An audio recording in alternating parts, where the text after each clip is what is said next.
श्री राधे।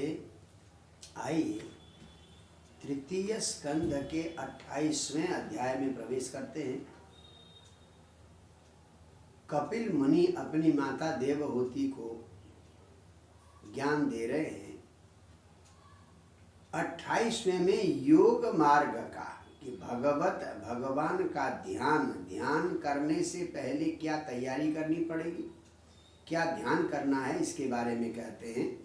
देखिए, हम ध्यान लगाने से पहले उसकी कुछ तैयारी करनी पड़ेगी। भगवान कहते हैं, तीसरा और चौथा श्लोक देखें आप 28वें अध्याय के। मीतमेध्यादनं शश्वत विविक्थ क्षेम सेवनम ब्रह्मचर्यं तपः शौचं स्वाध्याय पुरुषार्चनम मौनं सदासनजय स्थैर्यं प्राणजय शनै। पहले तो मितम मेध्यम असनम, पवित्र और थोड़ा भोजन करना है। ज़्यादा भोजन करेंगे तो आलस्य आएगा। अच्छा, एकांत जगह का सेवन करना चाहिए और ब्रह्मचर्य का पालन करना चाहिए और शरीर को पवित्र, शरीर और आसपास के पर तो पवित्र रखना चाहिए। स्वाध्याय करना चाहिए, सद्ग्रंथों का अध्ययन करना चाहिए। पुरुष अर्चनम, भगवान की सेवा करना चाहिए। इस तरह से अपने शरीर को तैयार करने के बाद शुचौ देशे प्रतिष्ठाप्य विजितासन आसनम तस्मिन् स्वस्ति समासीन ऋजुकाय समाभ्यसेत्। पवित्र जगह पर जहाँ आप ध्यान के लिए बैठे, एकदम पवित्र और शांत जगह होना चाहिए। तो शुचौ देशे, शांत और पवित्र जगह पर आसन बिठाकर और उसमें स्वस्ति, आराम से बैठ जाएं और ऋजुकाय, रीढ़ की हड्डी को सीधी करके बैठ जाएं। तो बैठने के बाद अब आपको प्राणायाम करना है।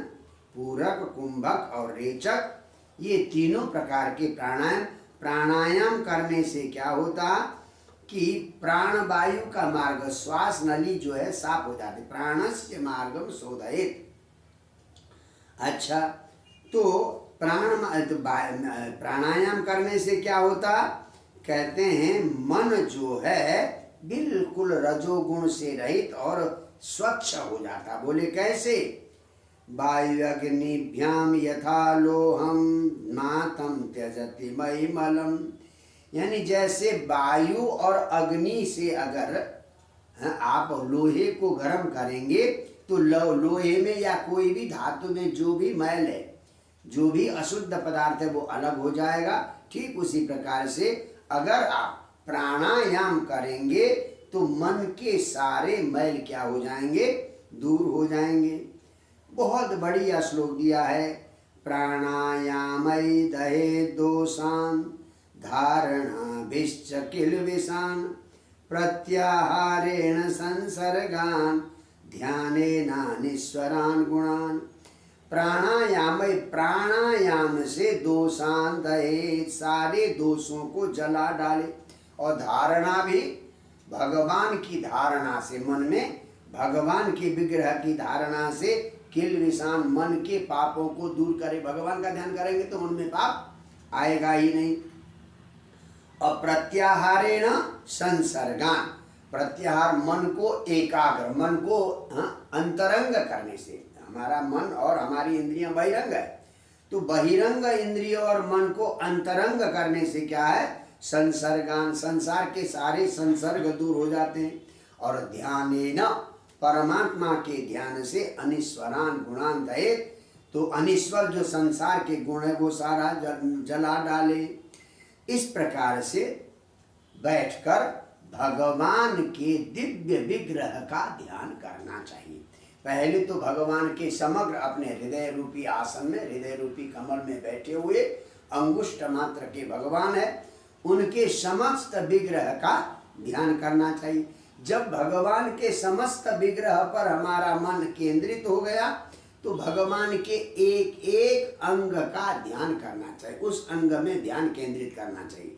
सबसे पहले संचिंतयेद भगवत चरणारविंदम, सबसे पहले भगवान के चरण कमल का ध्यान करना चाहिए। फिर उसके बाद उनके पीतांबर ओढ़े हुए कमर प्रदेश का ध्यान करना चाहिए। फिर उसके बाद भगवान की जो भुजाओं का ध्यान करना चाहिए। फिर भगवान के शंख चक्र गदा पद्म आदि दिव्य आयुधों का ध्यान करना चाहिए। और भगवान के कौस्तुभ मणि जो ज्ञान का प्रतीक है उसका ध्यान करना चाहिए। अच्छा, अंत में भगवान के आंखों का ध्यान करना चाहिए। तो इस प्रकार से भगवान का ध्यान करते करते करते जब प्रत्येक अंग में, भगवान के प्रत्येक अंग में मन रम जाए, ध्यान लग जाए, मन की चंचलता समाप्त हो जाए, तो क्या करना चाहिए? एवं हरौ भगवती प्रतिलब्ध भावो भक्त्या द्रवद हृदय उत्पुलक प्रमोदा। जब भगवान में हमारा भाव लग जाता है तो भक्ति भाव के कारण भगवान का दर्शन हम हृदय में ही करते हैं। हमें किसी मंदिर या तीर्थ में जाने की आवश्यकता नहीं पड़ेगी, हृदय में ही भगवान का दर्शन करते हैं और शरीर में रोमांच होने लग जाता है। और औत्कंठ बाष्प कलया, भगवान की उत्कंठा से, भगवान के दिव्य दर्शन से आंखों से आंसू बहने लग जाते हैं। तो इस प्रकार से ध्यान करना चाहिए। और धीरे धीरे तच्च चित्त निबड़िसम सनकई वियुंक्ते, जब भगवान के प्रत्येक अंग और समग्र अंग का ध्यान करते करते धीरे धीरे वो ध्यान भी समाप्त हो जाता है। यह बहुत बढ़िया शब्द का है, चित्त बड़िसम। जैसे मछली को पकड़ने के लिए मछुआरे क्या करते हैं?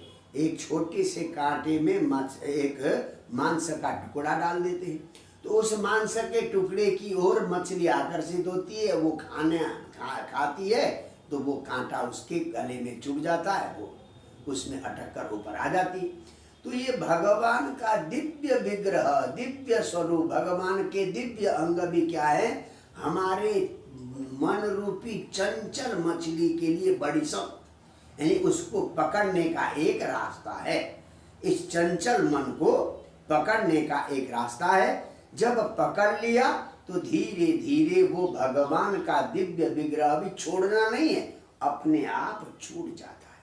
फिर आकार का चिंतन अपने आप ही छूट जाता है। तो तच्चाप चित्र बड़िसम सनकई वियुंक्ते, तो हमारे चित्त के लिए, मन के लिए जो बड़िस था, बड़िस माने इन्हें आकर्षक तत्व था, वो भी धीरे धीरे छूट जाता है।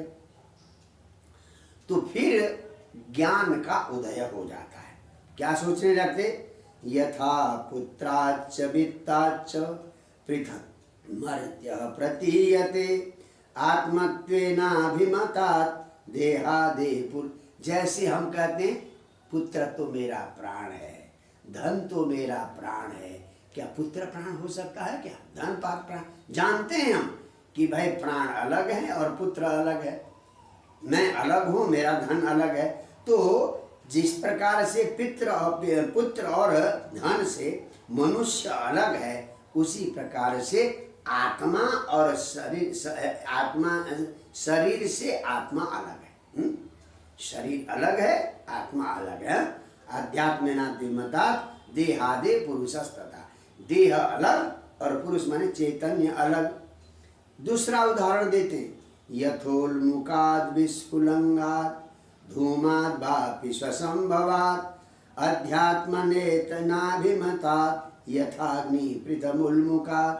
जैसे लकड़ी में आग जलाई हुई है, तो आग से धुआं निकल रहा है, उस धुएं से और अग्नि से लकड़ी अलग है। तो अग्नि अलग है, धुआं अलग है और लकड़ी भी अलग है। जबकि लकड़ी में ही आग लगी हुई है, परंतु अग्नि तत्व अलग है और लकड़ी तत्व, काष्ठ तत्व अलग है। इसी प्रकार से हमारे अंदर देह अलग है और आत्मा अलग अलग है। इस प्रकार से परमात्मा में मन लग जाता है। व्यक्ति साकार भगवान का चिंतन करते करते निराकार में प्रवेश कर जाता है। ब्रह्म ज्ञान आत्मज्ञान उसे हो जाता है। तो ये योग मार्ग का उपदेश दिया भगवान कपिल ने अपनी माता देवहूति को। जय जय श्री राधे।